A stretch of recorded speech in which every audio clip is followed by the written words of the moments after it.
세종청사에서 국무회의를 열고 세종의 대통령 제2집무실과 국회의사당 건립을 차질 없이 추진하겠다고 밝혔습니다. 균형 발전은 선택이 아닌 운명이라고 강조했습니다. 이스라엘이 가자지구 최대 인구 밀집 지역인 가자시티에서 전차 등을 동원한 지상작전을 시작했습니다. 이번 작전은 미국 국무장관이 이스라엘 총리를 만난 지 몇 시간 뒤에 단행됐습니다. 이상이 이 시간 주요 뉴스입니다. 통일교 측으로부터 불법 정치 자금을 수수했다는 혐의를 받는 국민의힘 권성동 의원이 오늘 오후 구속영장 심사에 출석합니다. 통일교 한학자 총재가 특검에 3차례 불출석하면서 특검팀은 체포영장 청구 가능성도 내비쳤습니다. 보도에 허지영 기자입니다. 서울중앙지방법원은 오늘 오후 2시 정치자금법 위반 혐의를 받는 국민의힘 권성동 의원에 대한 구속영장 심사를 엽니다. 권 의원은 2022년 대선을 전후로 통일교 측으로부터 1억 원의 불법 정치자금을 수수했다는 혐의를 받고 있습니다. 김건희 특검팀은 권 의원이 이 대가로 윤석열 전 대통령과 통일교 측에 독대를 주선하고 한학자 총재의 해외 원정 도박 수사 정보를 통일교 측에 알려줬다고 보고 구속영장을 청구했습니다. 국회는 지난 11일 본회의에서 권 의원에 대한 체포동의안을 통과시켰습니다. 그동안 권 의원은 특검의 주장은 모두 거짓이라며 혐의를 부인해왔습니다. 구속 여부는 이르면 오늘 밤 결정될 것으로 보입니다. 통일교 청탁의혹의 정점인 통일교 한학자 총재는 어제 특검 조사에도 응하지 않았습니다. 지난 8일과 11일에 이어 세 번째 불출석입니다. 한 총재 측은 건강상의 이유 때문이라며 내일이나 모레 자진 출석하겠다고 밝혔습니다.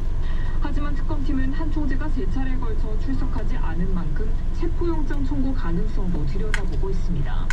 양평 고속도로 종점 변경 의혹 수사도 속도를 내고 있습니다. 특검팀은 당시 실무를 맡은 국토부 김모 서기관에 대해 특가법상 뇌물수수 혐의로 구속영장을 청구해 내일 오전 영장심사가 열릴 예정입니다. 김 서기관에게 뇌물을 전달한 곳은 지금까지 알려지지 않은 업체인데 구체적인 뇌물 액수는 파악되지 않았습니다. 양평고속도로 의혹은 2023년 국토교통부가 서울 양평고속도로 사업을 추진하며 종점 노선을 김여사 일가 땅 일대로 바꿔 특혜를 주려 했다는 내용입니다. KBS 뉴스 허지영입니다. 국회에서는 사법개혁을 둘러싼 여야 대치가 격화되고 있습니다. 민주당은 사법부 신뢰가 실추된 책임을 지라며 조희대 대법원장의 즉각 사퇴를 거듭 촉구했고, 국민의힘은 조 대법원장 사퇴 압박은 헌법이 보장한 삼권 분립을 부정하는 폭거라고 맞받았습니다. 김민혁 기자가 보도합니다. 내란 종식과 함께 사법개혁을 강조해온 더불어민주당. 내란 혐의 재판 중인 지기현 재판부의 재판 지연과 형평성 논란을 거론하며 조희대 대법원장의 책임을 돌렸습니다. 자정과 개혁에 조 대법원장이 침묵하는 사이 사법부가 국민 신뢰를 잃은 거라며 대법원장의 사퇴를 거듭 압박했습니다. 국민의힘이 이재명 대통령 재판 제기를 촉구한 데 대해서도 다시 사법 쿠데타를 하라는 거냐고 비판했습니다. 국민의힘은 여당의 대법원장 사퇴 요구야말로 삼권 분립을 부정하는 폭거라며 맞받았습니다. 특히 대통령실의 원칙적 공감 발언을 문제 삼으며 민주당의 사법 장악 시도에 대통령실마저 동조했다고 날을 세웠습니다. 선출 권력이 상위에 있다는 이 대통령의 발언을 향해서도 히틀러, 나치와 다를 바 없다고 비난했습니다.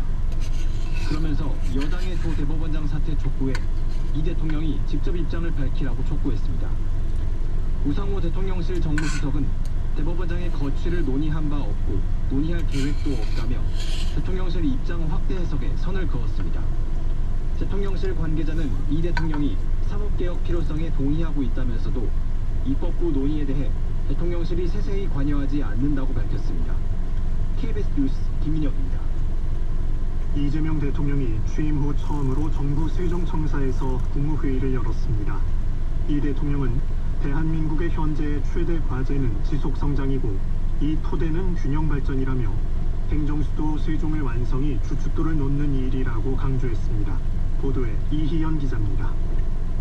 정부 세종청사에서 첫 국무회의를 주재한 이재명 대통령. 행정수도 세종을 완성하는 것은 균형발전의 주춧돌을 놓는 일이라며 대통령 제2집무실과 세종의사당 건립을 차질 없이 추진하겠다고 거듭 약속했습니다. 그러면서 지속성장과 발전을 위해 균형발전은 운명이 됐다고 강조했습니다. 이 대통령은 불균형 성장 전략으로 수도권 1극 체제가 만들어졌다며 이제는 5극 3특으로 나아가야 한다고 밝혔습니다.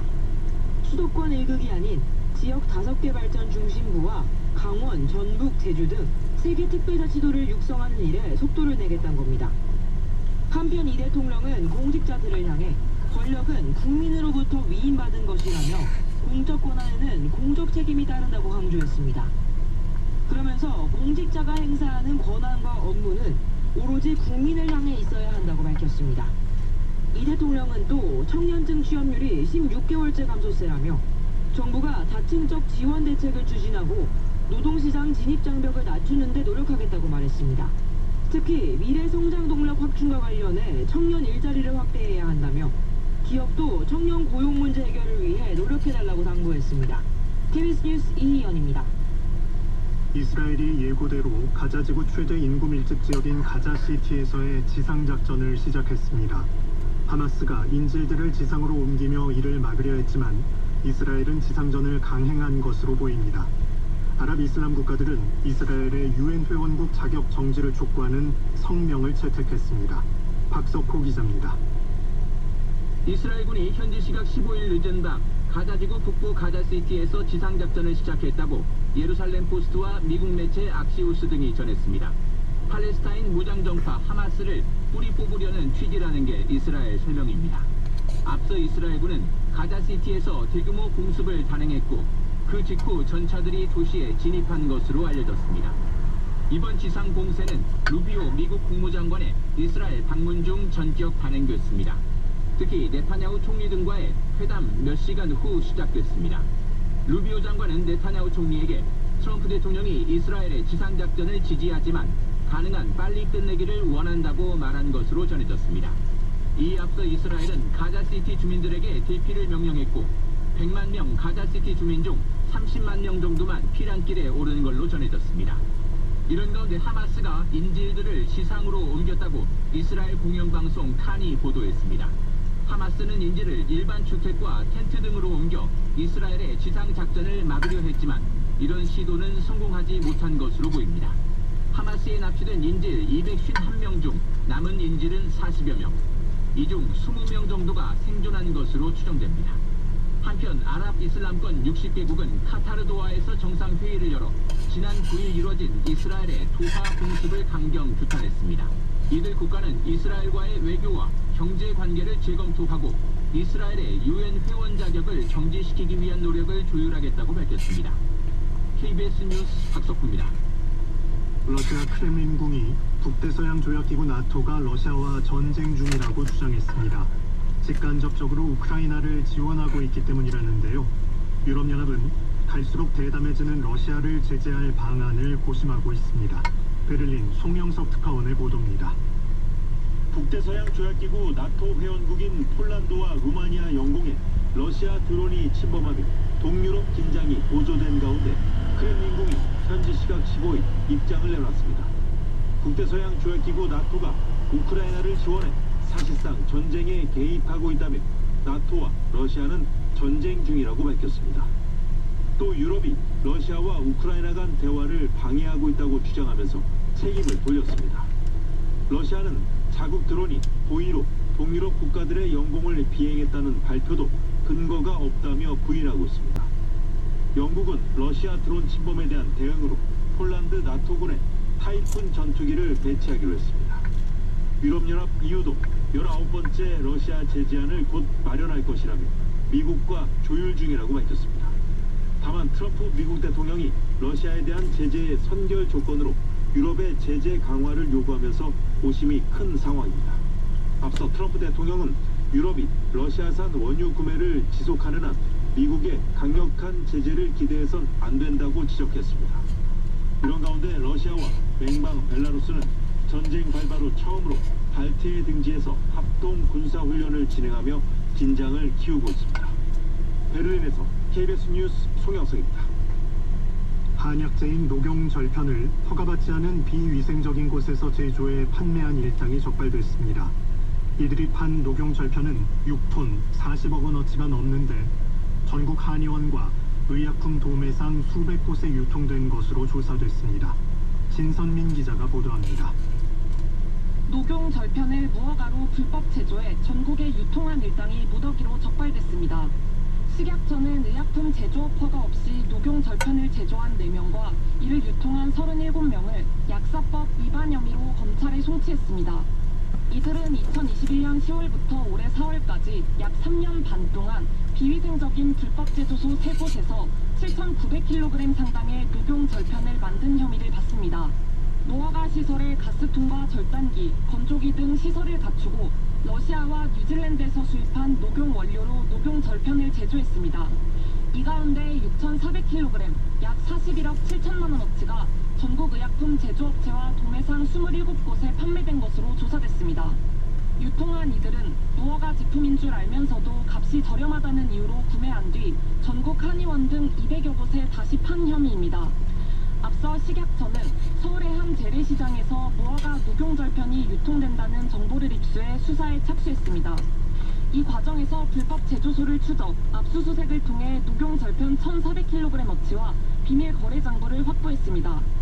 식약처는 무허가 녹용절편은 품질 관리가 안 돼 안전을 담보할 수 없다며 의약품 취급자와 소비자는 반드시 규격 한약재를 사용할 것을 당부했습니다. KBS 뉴스 진선민입니다. 김건희 특검이 김 여사가 종묘에서 외부인과 차담회를 가졌다는 의혹에 대해 본격 수사에 착수했죠. 그런데 이때 민간 외교라는 명분을 내세워 국가유산을 사용했던 것으로 확인됐습니다. 차담회에는 김 여사의 문고리 3인방 행정관들도 참석했습니다. 이형관 기자의 보도입니다. 김건희 여사가 국가유산인 종묘에서 외부인들과 만남을 가졌다는 이른바 종묘 차담회 의혹. KBS 취재 결과 이 차담회는 문화 종교 통합 목적의 민간 외교로 기획됐던 것으로 확인됐습니다.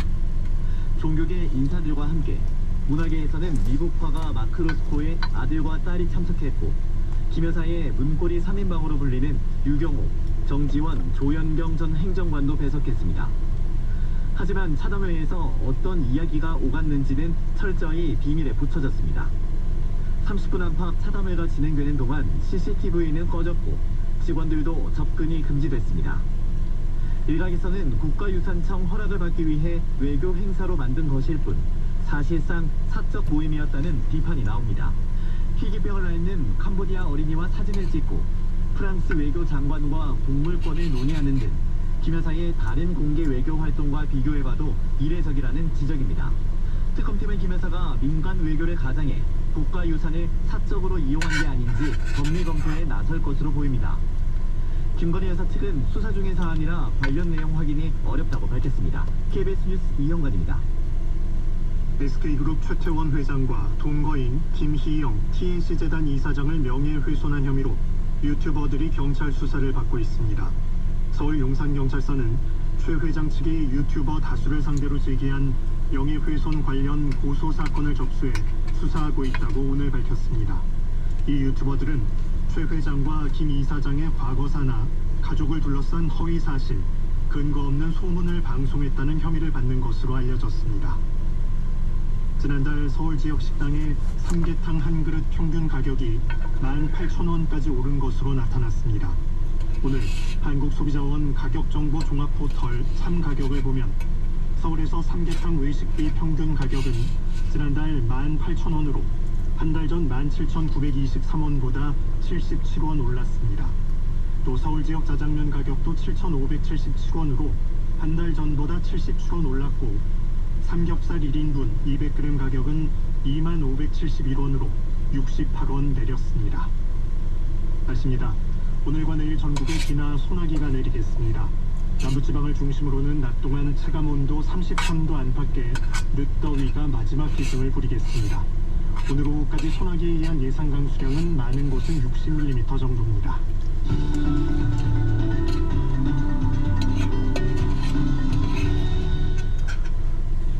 이어서 제주 뉴스입니다. 제주 해안에 내려졌던 폭염주의보가 중산간까지 확대 발효됐습니다. 오늘 낮 최고 기온은 제주시와 서귀포 33도까지 오르겠고 높은 습도의 체감 기온은 35도 안팎으로 오르며 매우 무덥겠습니다. 이 같은 날씨 속에 늦은 오후까지 곳에 따라서는 5에서 40mm가량, 산지 등 많은 곳엔 60mm 이상의 소나기가 내리겠습니다. 바다의 물결은 제주 앞바다에서 최고 1m로 잔잔하겠습니다. 내일 제주는 대체로 흐리겠고 곳에 따라 가끔 비가 내릴 것으로 제주지방기상청은 내다봤습니다. 올해 여름 잠 못 드는 무더운 밤이 계속되고 있습니다. 제주지방기상청에 따르면 지난 밤 사이 제주시와 서귀포, 고산 지역에서 열대야가 나타났습니다. 올해 서귀포 지역의